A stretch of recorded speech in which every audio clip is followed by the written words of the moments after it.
All right, quick, everybody go get their broomstick, because I'm going to show you guys how to use the broomstick for exercise. Just kidding, but I have it actually for balance, because this is really important. So if you're going to train your legs, how deep should you go? Is it necessary to go, ass to ankles or ass to grass or whatever you want to call it?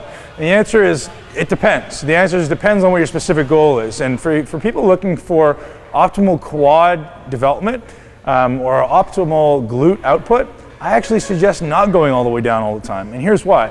You want to go to where your body can actively control. So what can I actively control? How do I test that? And the reason I have this broomstick is just so I can actually use it for balance. So I'm going to literally just stand up really, really tall, push my feet into the ground so I'm standing really tall, use the stick and actually pull up as high as I can go is that.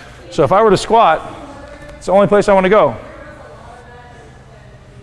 For me to go any lower, what has to happen? My spine needs to rotate. So that's why you see a lot of people do the butt wink, right?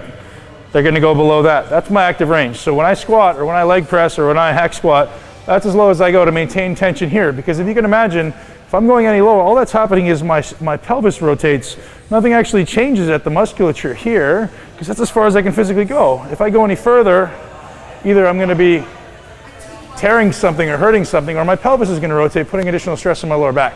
So for those of you trying to optimally develop quads and glutes, learn your active range of motion. Here's also why it's important. If you stay within your active range, so what your active range is your brain sensing instability outside of those ranges and actually tightening up as a protective mechanism for you.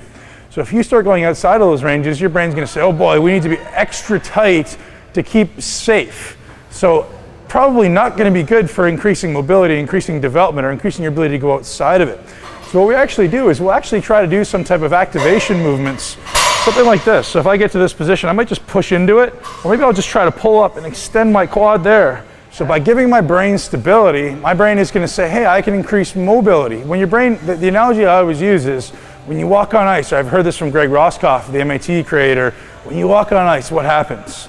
Your body tightens up because it senses instability. So if your body senses instability somewhere as a protective mechanism, it's going to tighten up.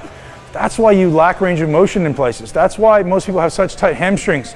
It has nothing to do with your hamstrings. It has to do with your inability to shorten your quads. So if you can actually shorten your quads and get them, and now remember, shortening your quads is hip flexion and knee extension at the same time. That. If you can actually extend your knee while you're in hip flexion, I guarantee you'll never have tight hamstrings. For those of you that try that at home and you start doing stuff like this, guess what? It's not your hamstrings that are tight and need to be stretched. It's the fact that you have weak quads. So get after it, get your quads short, and test out active range as often as possible. Ben Pakulski, Mi40 University out.